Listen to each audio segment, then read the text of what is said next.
To Them Who Trust in Fortune by Thomas Moore (LibriVox.org) Perth, Western Australia. Thou that art proud of honour, shape, or kin, That heapest up this wretched world its treasure, Thy fingers shined with gold, thy tawny skin With fresh apparel garnish'd out of measure, And weenest to have Fortune at thy pleasure, Cast up thine eye, and look how slipp'ry chance Illudeth her men with change and variance. Sometime she look'th as lovely, fair, and bright As goodly Venus, mother of Cupid. She becketh and she smil'th on every wight. But this cheer feigned may not long abide. There cometh a cloud, and farewell all our pride. Like any serpent she beginn'th to swell, And look'th as fierce as any fury of hell. Yet for all that, we brittle men are fain, So wretched is our nature and so blind, As soon as Fortune list to laugh again With fair countenance and deceitful mind, To crouch and kneel and gape after the wind, Not one or twain, but thousands in a rout Like swarming bees come flickering her about. Then as a bait she bringeth forth her ware, Silver and gold, rich pearl and precious stone, On which the amazed people gaze and stare, And gape therefore as dogs do for a bone. Fortune at them laugheth, and in her throne Amid her treasure and wavering riches, Proudly she heaveth as lady and empress.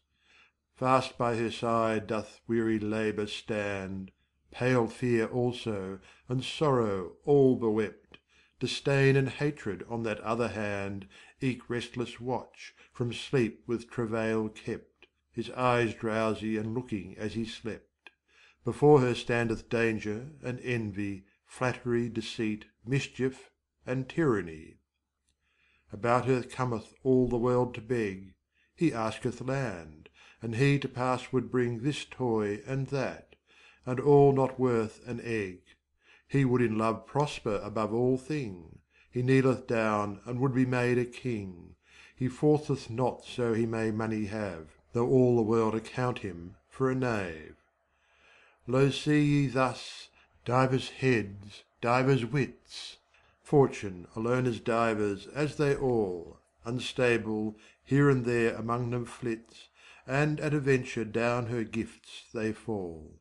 Catch whoso may, she throweth great and small, Not to all men as cometh sun or dew, But for the most part all among a few.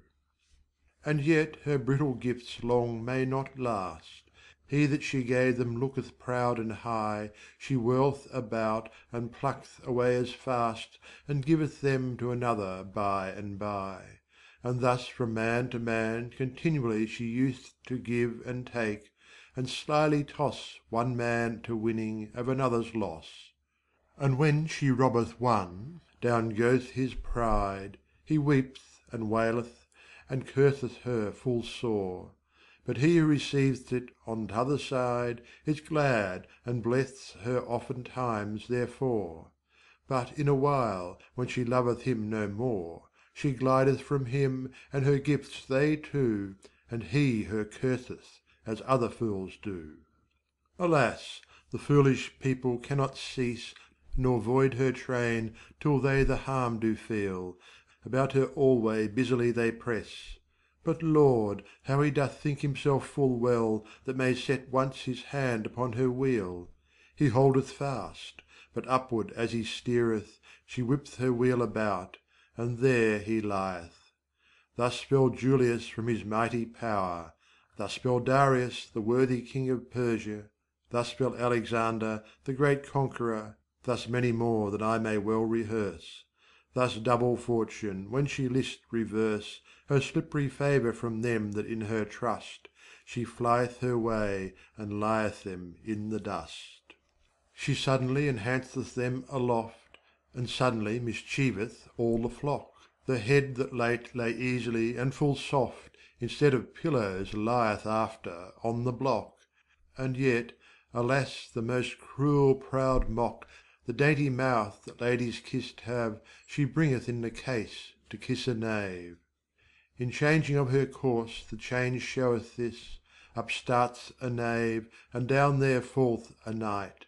The beggar rich, and the rich man poor is. Hatred is turned to love, love to despite. This is her sport, thus proveth she her might. Great boast she maketh, if one be by her power Wealthy and wretched both within an hour. Poverty, that of her gifts will nothing take, With merry cheer looketh upon the press, And seeth how Fortune's household goeth to wreck. Fast by her standeth the wise Socrates, Aristippus, Pythagoras, and many a leash Of old philosophers; and eke against the sun Baketh him poor Diogenes in his tun. With her is Bias, whose country lacked defence, And whilom of their foes stood so in doubt, That each man hastily gan to carry thence, And asked him, why he nought carried out? I bear, quoth he, all mine with me about. Wisdom he meant, not Fortune's brittle fees, For nought he counted his which he might leese. Heraclitus eke list fellowship to keep With glad poverty, Democritus also; Of which the first can never cease but weep To see how thick the blinded people go, With labour great, to purchase care and woe. The other laugh'th to see the foolish apes, How earnestly they walk about their japes. Of this poor sect it is common usage Only to take that nature may sustain, Banishing clean all other surplusage. They be content, and of nothing complain. No niggard eke is of his good so fain, But they more pleasure have 1,000-fold The secret draughts of nature to behold. Set Fortune's servants by them an ye wall, That one is free, that other ever thrall; That one content, that other never full; That one in surety, t'other like to fall. Who list to advise them both, perceive he shall As great difference between them, as we Betwixt wretchedness and felicity.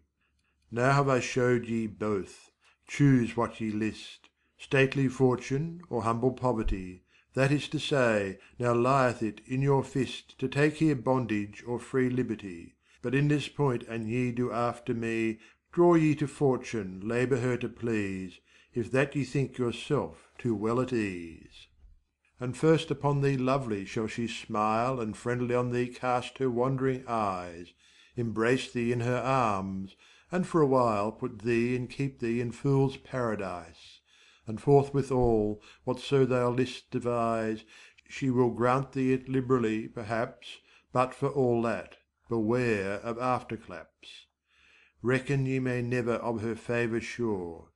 You may in clouds as easily trace an hare, Or in dry land cause fishes to endure, And make the burning fire his heat to spare, And all this world encompass to forfare, As her to make by craft or engine stable That of her nature is ever variable.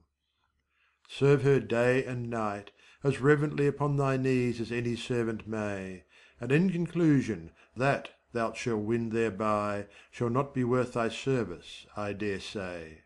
And look yet, what she giveth thee to-day With labour won, she shall haply to-morrow Pluck it again out of thine hand with sorrow. Wherefore if thou in surety list to stand, Take poverty's part, and let proud Fortune go, Receive no thing that cometh from her hand. Love manner and virtue, they be only tho' Which double Fortune may not from thee frow. Then mayst thou boldly defy her turning chance, She can thee neither hinder nor advance. But an thou wilt needs meddle with her treasure, Trust not therein, and spend it liberally. Bear thee not proud, nor take not out of measure, Build not thine house on high up in the sky. None falleth far but he who climbeth high.